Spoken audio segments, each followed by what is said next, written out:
morning, everyone. Welcome to the Aurum podcast, where we discuss everything regarding building winning teams. I'm your host. My name is Tony Kuria, and I'm so glad that you could join us. Today, we continue with the same theme that we had last week,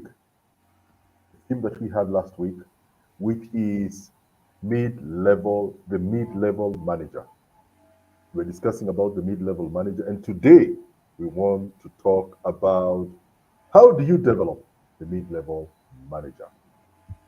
Today with me, I have the usual crew and a good friend of mine, special friend of mine who has joined with us today to help us extrapolate this topic in a bit deeper, in a bit in a big better way. So first and foremost, we have the lead consultant here at Aurum Consultants, Madam Zipporah Kuria. Welcome, Zippy. Thank you, Anthony. Good morning, our viewers. Good evening, good afternoon, wherever you are. I'm glad to be here and looking forward to a productive conversation.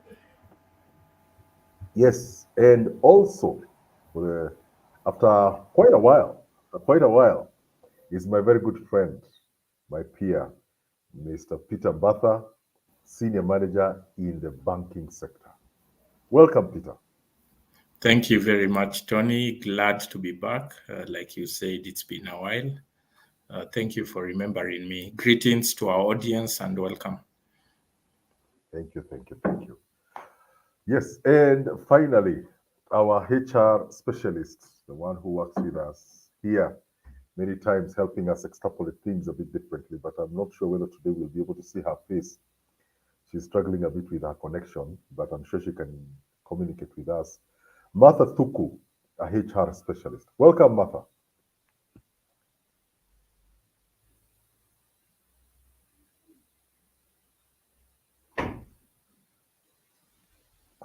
Looks like Martha's connection has a bit of a challenge, but I'm sure she'll be able to join with us as we continue. Now, as I said, last week we began, we began discussing the topic of the mid-level manager. In any organization, the mid-level manager is a very important individual. In fact, there's something that was said last week that really got me thinking, Peter and Zippy, that the moment a business has a mid-level manager, then it has to have processes in place. It has to have a process, even if it's very simple, that the mid-level manager has then people they're supervising below them, and they're responding to a senior executive, the entrepreneur, the director, whoever it could be.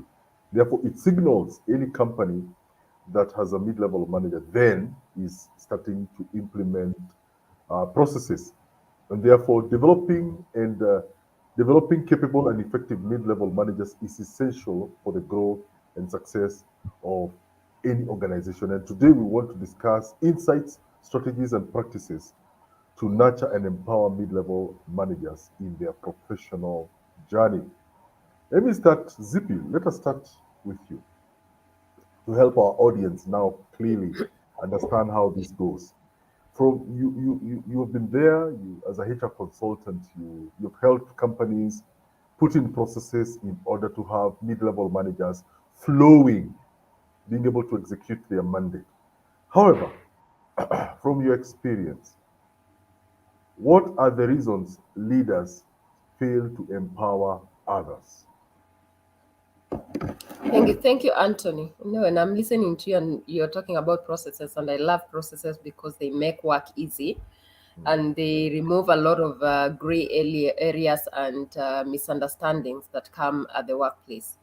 A lot of times you will find, and especially business executives, and I keep on blaming us because we are the entrepreneurs, we are the ones who have all the ideas, we know what needs to be done, then we expect someone else to come and do it.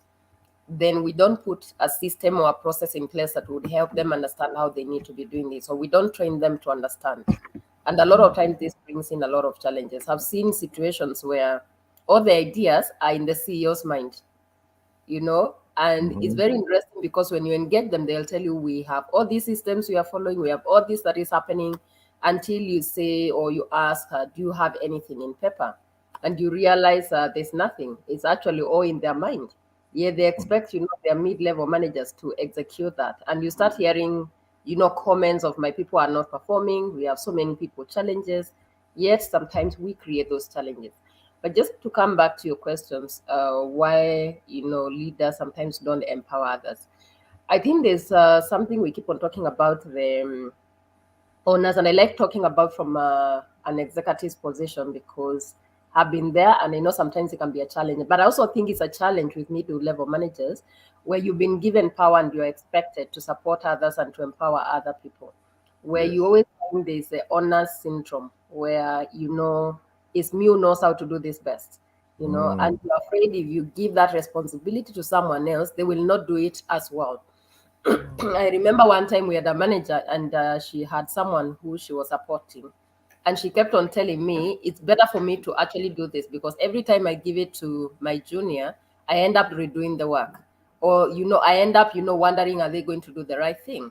And I think as managers, we need to move past that area because I think it's also an insecurity and getting to the point of training someone else and trusting that person to take up the responsibility, of course with accountability, because you can't give someone responsibility and you're not holding them accountable. So we need to overcome that challenge of not having confidence in someone else to be able to execute that responsibility and execute it well. I think the other challenge sometimes you might find, and I think I've suffered on this, is where sometimes you find you don't have enough time.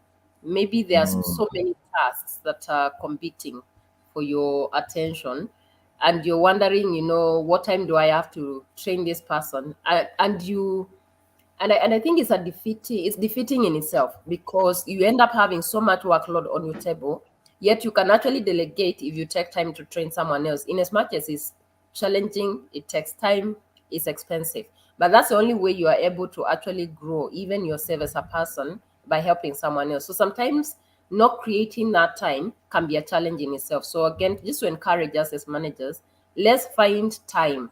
It could be just a few minutes or an hour or a day within the week that you say today I'm going to focus on training the people I'm leading, so that when it becomes is an element I don't have to do this, I can delegate and I can be assured that this responsibility will be handled and will be handled well by the person I'm giving this responsibility.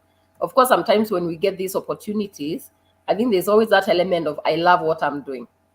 So because Mm. I love what I'm doing, I actually want to protect it. And it also comes from a place of insecurity because we feel when I train someone else, they might outshine me. They might do better than me. Then what happens? I will be seen like I'm not doing as well as my team members. Again, I also think when there are systems in place, this should not be a problem because as a leader, I work through people.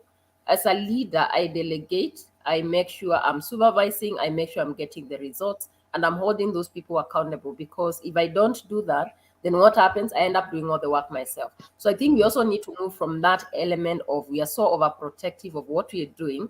We would rather not give that responsibility to someone else.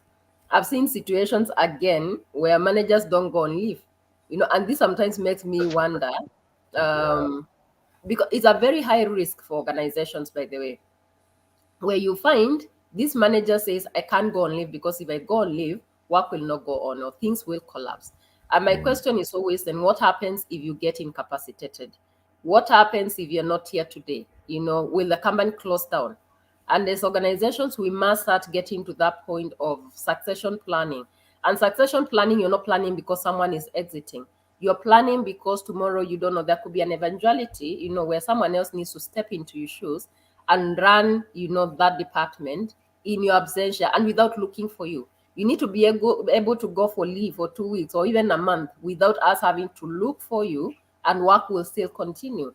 And I think that would be, for me, I would say you are a good manager if you have trained your team in a way that you can be away but work continues. So I think there's a lot we can have on this, and I would want to hear from our guest today because I'm sure they have a vast experience, in these areas dealing with employees and even having to lead others and delegate.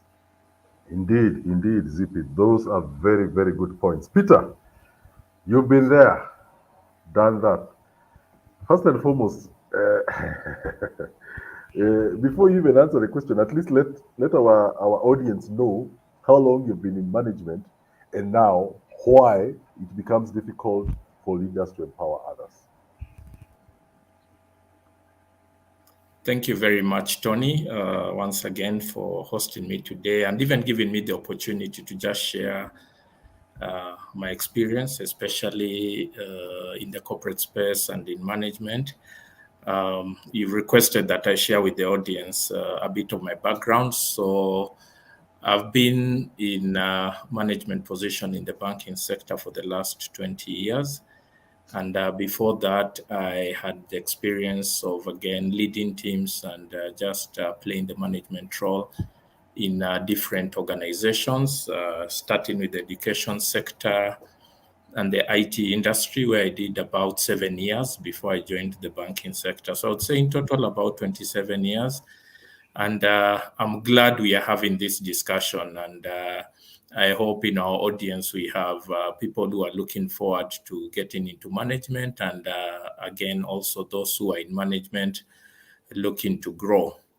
So going straight to the question you asked, reasons why leaders don't empower others. And Zippy, thank you for sharing quite a number of reasons. I would say from my experience, there are various reasons I've seen that, from peers who are leaders and managers that has, and even my own experience where I would say, because I'm not perfect, I've gotten feedback in my role as a leader and as a manager through these 27 years of working. And I would say two things that pop up in my mind. Number one is fear. So you'll find there are leaders who fear empowering others. And I think Zippy touched on this a bit. And so I don't want to repeat, but I want to take an angle she may not have touched. So you'll find there are people who probably grow into leadership or management very quickly. And maybe their peers and those they lead feel this person has gotten into leadership so quickly, probably quote unquote, they don't deserve to be a manager or a leader. And if then, as the leader, you're the one in this position and that gets to you, you find then there is fear because you don't first and foremost believe in yourself as a manager or as a leader that I actually deserve to be in this role and in this position. And so what then tends to happen is the lack of confidence or the fear that the teams you are leading don't trust you or don't have confidence in you. So I would say that is one of the reasons I've seen in the past, fear and lack of confidence. The other reason is there are also leaders who you'll find want to shine. I think we know from the different leadership styles, there are leaders who lead from the front and there are leaders who lead from the back.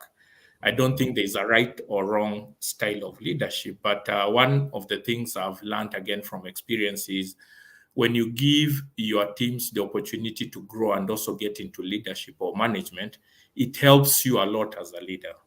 However, there are leaders who want to take the glory and to shine and to be at the forefront most of the times.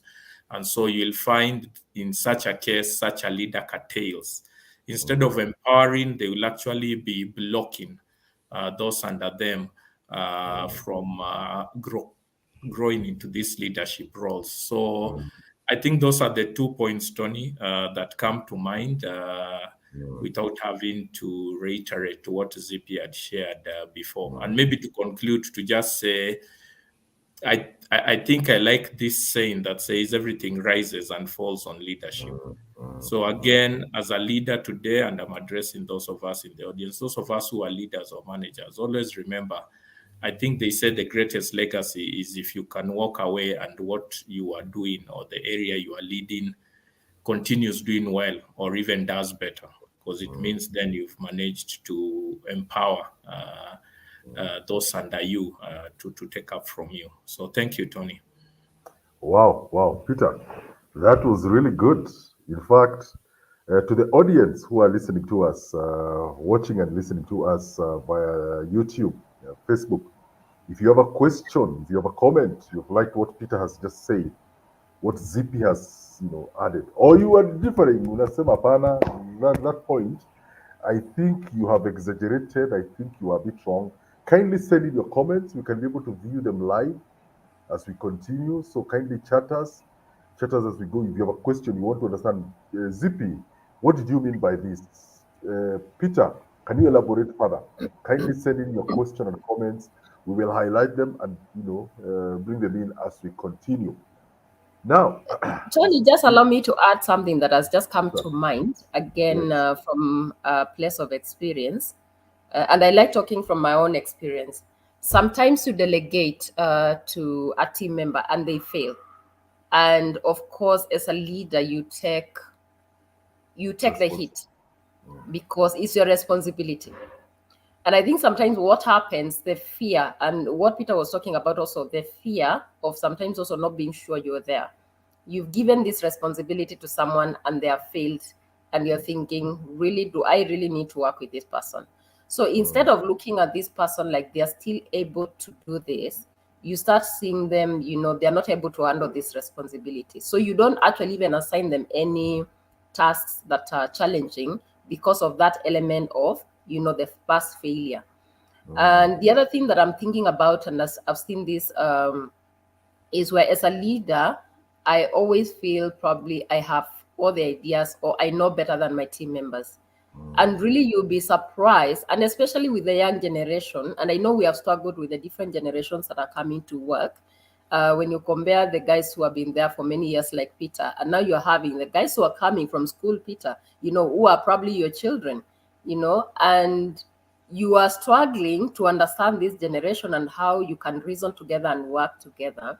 And you will be amazed at the kind of ideas these people have.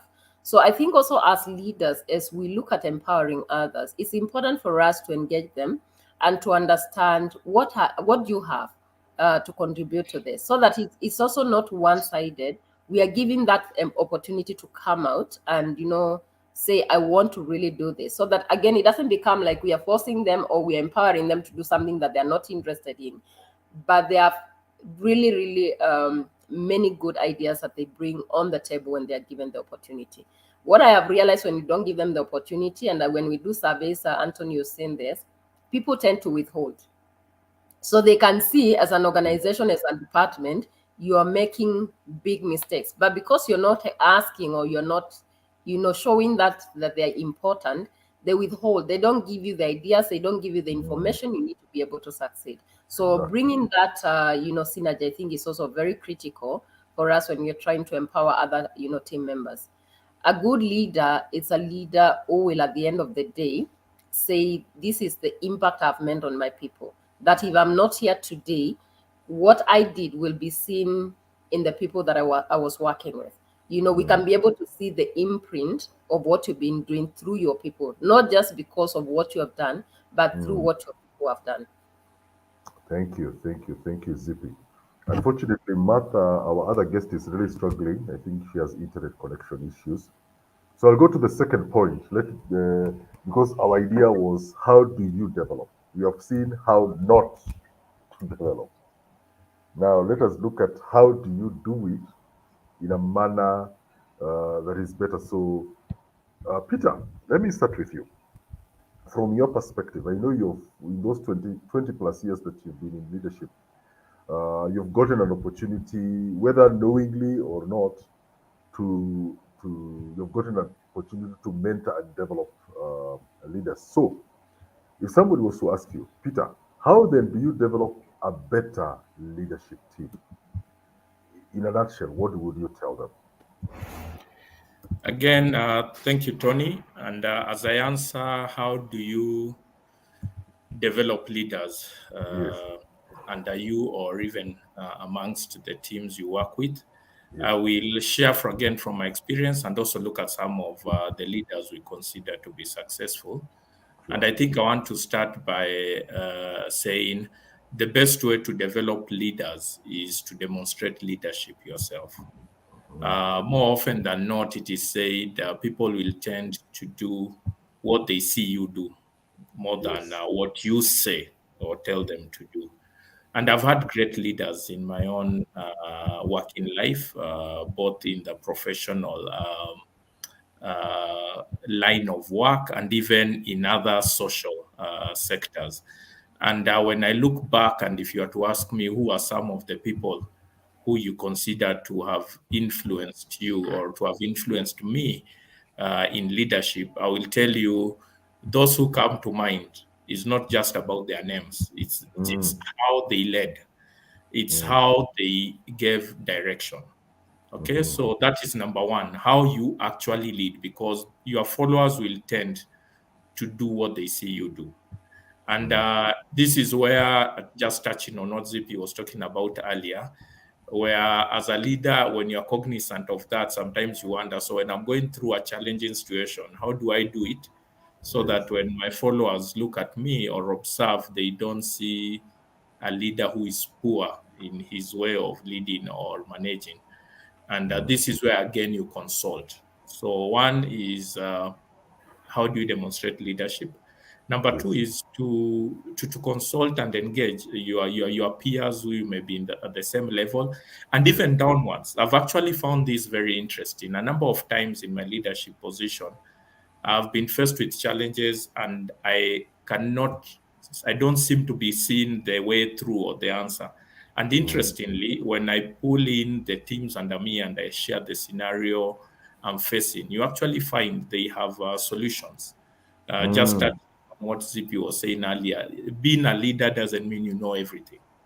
So mhm, more often than not, you'll be surprised that actually the members or the teams under you have a clearer view. They are able to mm, see something that you are not seeing. And so mhm, that engagement, that involvement at your level, that's horizontally upwards, because you also have a leader above you, mm, or even checking with those under you. And mm, maybe third, in terms of how do you develop leaders, again, is to trust. Trust mm, the mm, people under you, so that when you assign them tasks, don't assign the tasks and take off. Assign and be close, so that even as your team members are carrying out the tasks you've given them, you are close to guide without necessarily micromanaging, giving them mhm, the chance. I want to pick from what Zippy mentioned earlier. One of the reasons we struggle as leaders is when we delegate and things don't work. As the leader, you take the blame. Yet the mm, person you entrusted, your desire may have been to see them grow. But what I would like to share and encourage our viewers today is, if you're in a place of leadership, whether you're leading one person or 10, it doesn't matter the number. Be patient with the teams under you.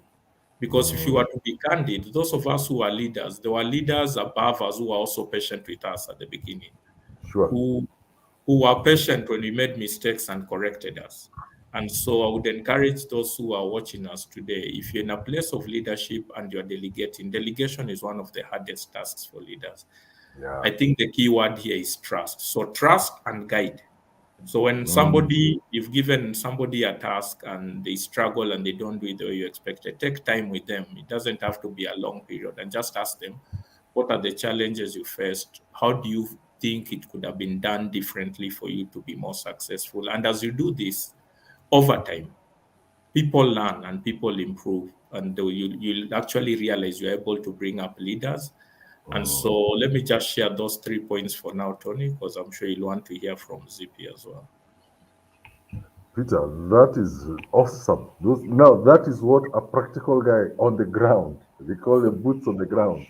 Hmm. People who are on the ground, they're doing, Peter, you're giving us a realistic, what's the word? A realistic view of really how it is to develop a better team, having done it practically, seeing what works and what does not work. Zippy, as a consultant in the HR space, I'm sure you deal lots with leaders, entrepreneurs, business owners, and what can you say about how to develop a better leadership team? Remember, this is about a leadership team. So, meaning you are the boss, you have a number of people you are working with, and now you want to develop them to become better. So, tell us, Zippy, from your perspective, what you think.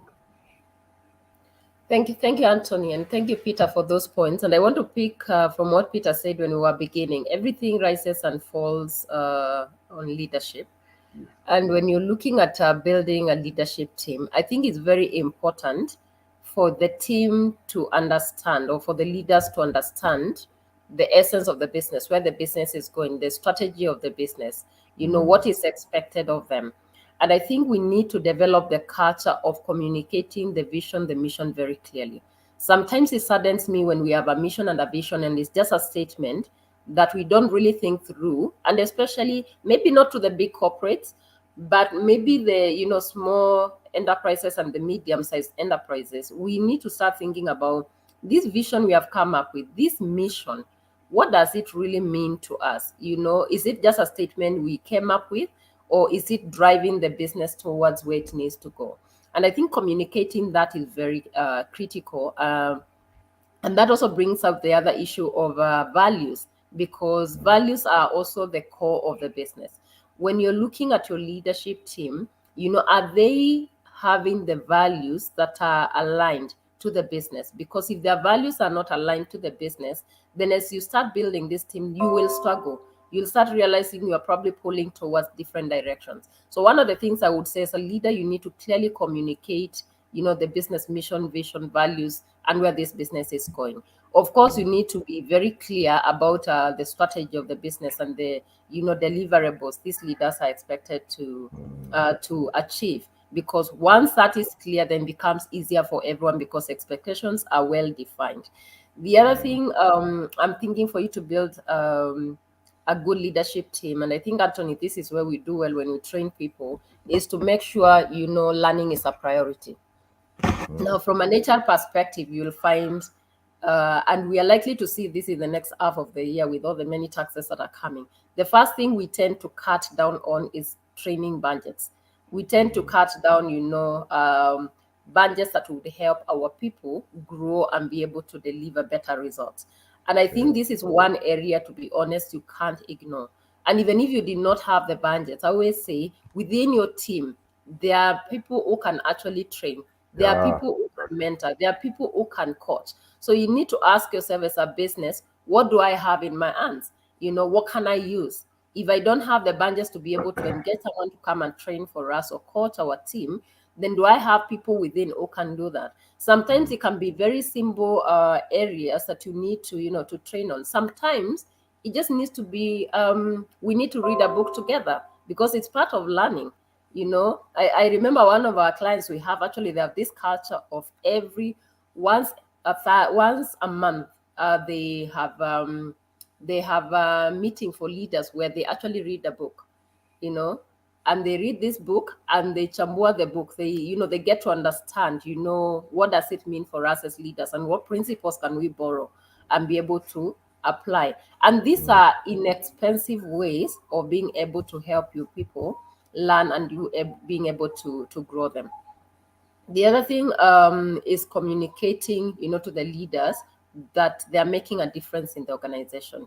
Tony, you said this is one cadre sometimes that, they do a job that they can feel is a thankless responsibility, because they are being pulled from different corners. From the top, they are being pulled because they have to deliver results. Because remember, as management, we come up with strategies. Then what happens? We cascade them down to the middle managers, and we Yes. expect them to actually deliver results. Now, they don't deliver alone because they have to work with the people on the ground. So they have to go and communicate and make sure they're getting their people to work and deliver those results. So you will find they are being pulled from every corner. Stress levels in this middle level management is very high. And we need to find ways of, how do we support them? How do we make sure, they're being taken care of, even as we have such high expectations? So also complimenting them and letting them understand the difference they're making in the organization. I think it goes a long way in terms of, motivating them and developing them to be better leaders. Because if I'm not appreciated, chances are I will feel either I am not delivering, or no one sees what I'm doing. So I start feeling like this is a thankless job. And I don't want to feel like that as a middle level manager. I want to feel as part of the team. So I think there's a lot, Anton, we can talk about here, about what we can do to better these leaders. The other thing that I'm thinking about is positioning our leaders to complement each other. and not compete with each other. Sometimes you will find your position leaders, and instead of complementing each other to be able to give you better results, we start seeing very unhealthy competition. We start seeing a situation where people are not working together as a team.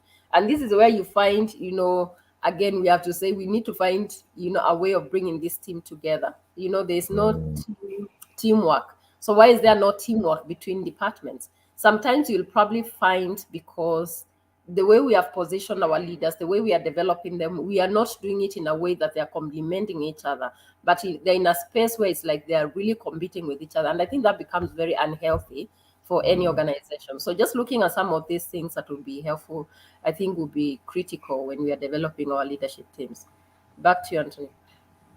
Thank you, Zippy. Indeed, both you and Peter have given us, the audience, some really uh, good gems. If you're out there listening to us, here, let me summarize for you what Peter and Zippy have said.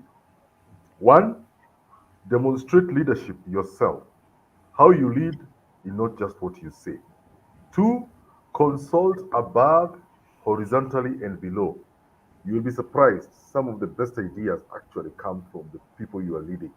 You may be in a fix, you don't know what to do, you don't know how to answer, you don't know how to figure out a problem.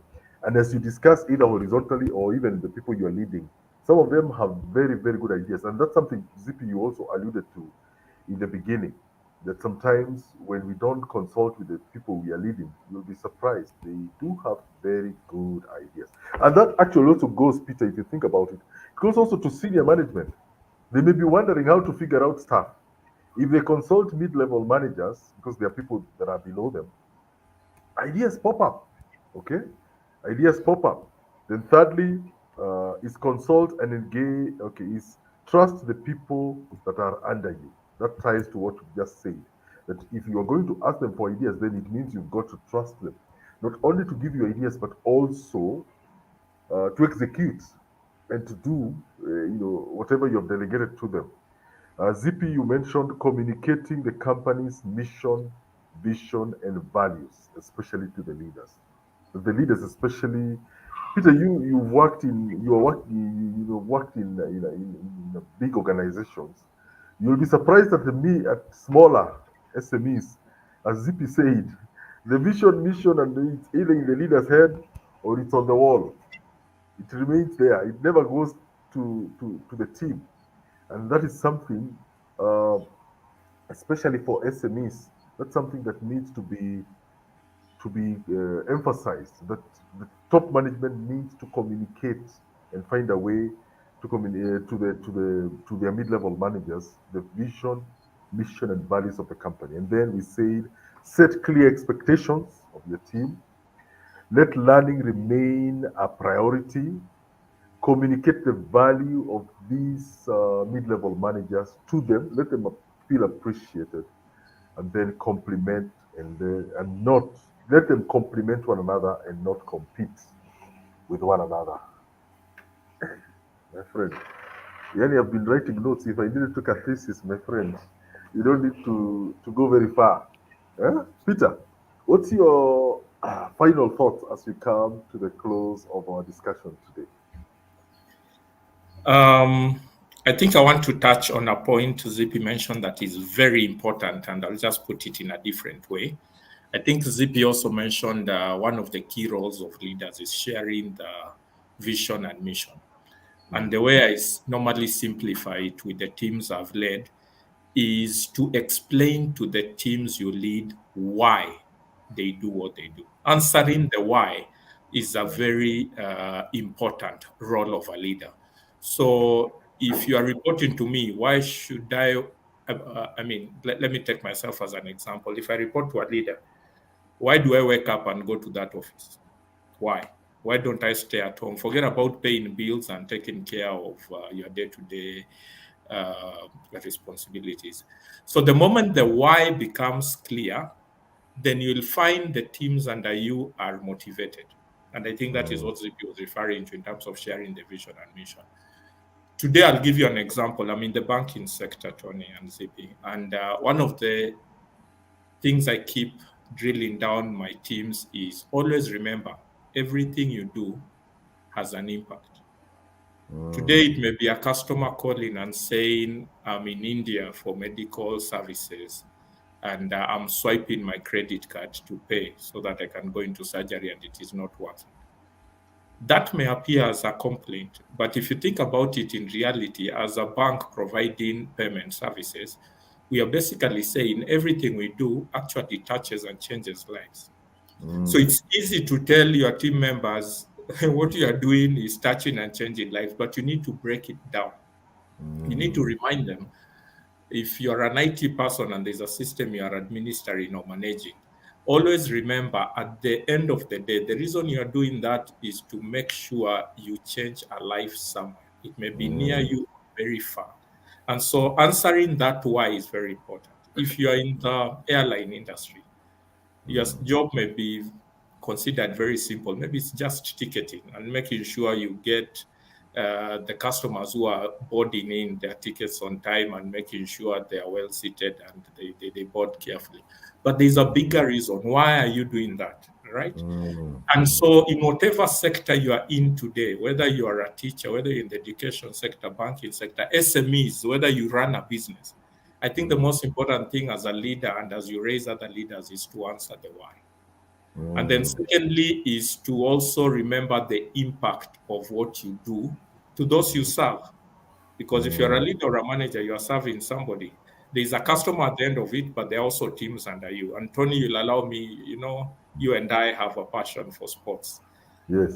Today, if you think of some of the leaders, I mean, we talk of coaches like Alex Ferguson, like Klopp, who's led Liverpool. But allow me to talk about Pep Guardiola, who is the coach of Manchester City. Today, he's considered as one of the best leaders in the footballing world. And when I look at him, I may not know much about him, but when I look at him, you can be sure, and Tony, we watch football together. When you see that team playing, you can tell there is a leader somewhere who has unified this team. Every individual knows what they are supposed to do when you have the ball and when you don't have the ball. And it is not an accident. Teams don't just wake up and perform excellently. There's always a leader who has taken time to explain the why and to give directions how to go about it, and finally explain the impact. And the results speak for itself. Look at the organizations that are doing very well today, the KCBs of this world, the Safaricoms.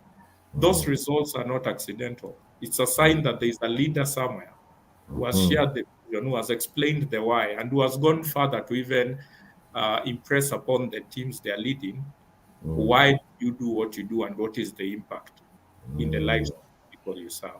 So allow me to stop there, Tony. We would talk more.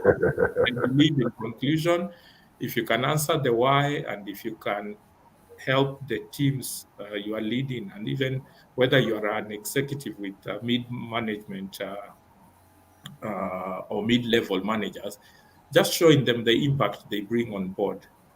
And finally, covering your team, Tony, because I think we talked about it. We are also seeing leaders who are a bit toxic. And when you're toxic as a leader, you don't motivate, you don't raise leaders under you. So again, looking at the example of Pep, Tony, you'll agree with me. You'll never hear Pep saying a particular player cost us this game. No. When you see those clips in the background, you'll see him actually having that one-on-one with the player, and it's not an easy or a simple time. So as leaders, we also have the responsibility, especially in public, to protect our team. Yes. Commit mistakes willingly or unwillingly, but when we have the one-on-one sessions with them, correct them appropriately. And again, using the why and showing them the impact and the value that they bring on board. So those would be my closing remarks, Tony. Wow. That is the reason why we had this podcast, guys, folks. Yes, we had Peter because of that kind of assessment. Zippy, what's your closing remarks as we come to the end of the podcast? Well, just speaking from Peter, you can see he has a lot of experience, being in between, the top executives, probably, him being at a level where he's able to influence people he's working with. And I think one of the things that, that is coming out clearly, we cannot ignore the fact that the middle level managers are such a critical and integral part of any organization. Mm. And we need to actually put a keen interest onto these people, what they are capable of, what we need to do to develop them, and what we need to do to motivate them. Because they can make your business grow, or they can make your business stagnate, or they can make your business become ungovernable, simply Mm. because they are the ones who will actually pick what the strategy of the business is. They are the ones who will explain to the staff the why and the how, and they are the ones who are going to get you the results. So these are managers that we have to really invest in. We have to train, we have to coach. And you can hear Peter talking about, the why. That's an element of coaching, because I have to understand as an individual the why I Mm. wake up every morning and come to the office. Is not Peter who is going to tell me why I come. I have to answer that question and align that question, to the business. So I think we need to really put a lot of interest, effort, and investment into these middle level managers. That's my take on. Wow. Today we've learned very deep stuff regarding how you develop, how you do not develop leaders, and how you do develop leaders. Peter, thank you for taking your time this Saturday to join with us. We appreciate the insights, the invaluable insights that you've given to us. It's been worth waiting for you to join us in the podcast after such a while. We appreciate your time. Zippy, as usual, we appreciate your insights. We appreciate you coming in. We appreciate you coming in to tell us, to give us insight from a consultant perspective. And to you, our viewers and listeners, thank you for taking your Saturday out to learn a few things about how to develop your mid-level managers. If you know that, then how do you lead your team? If you aspire to be a mid-level manager, what should you do to be able to do so? If you're an entrepreneur out there, you're a business owner, you're an executive, how do you do it? And if you have questions, how do I develop these teams to make it better, to develop my teams better? I've heard from you guys things, and thinking, okay, here I'm in a quandary. Reach out to us via the email at the bottom of the screen, consult@aurumconsultants.co.ke. You can also reach us to us via phone. The numbers are at the bottom of your screen. We are also available at www.aurumconsultants.co.ke, and we will be able to come in and partner with you, help you strengthen your teams if you already have a team and things are not quite working, or you don't have. You're wondering, okay, where do I begin? So we would love to come in and partner with you. So thank you very much, everyone. Peter, thank you very much. Zippy, thank you. And to our audience also, appreciate you taking your Saturday out. See you next week as we continue digging further into this subject of mid-level managers. We'll look at another aspect of this facet in order to understand it better. Having said that, God bless you. Have a great weekend. See you next week.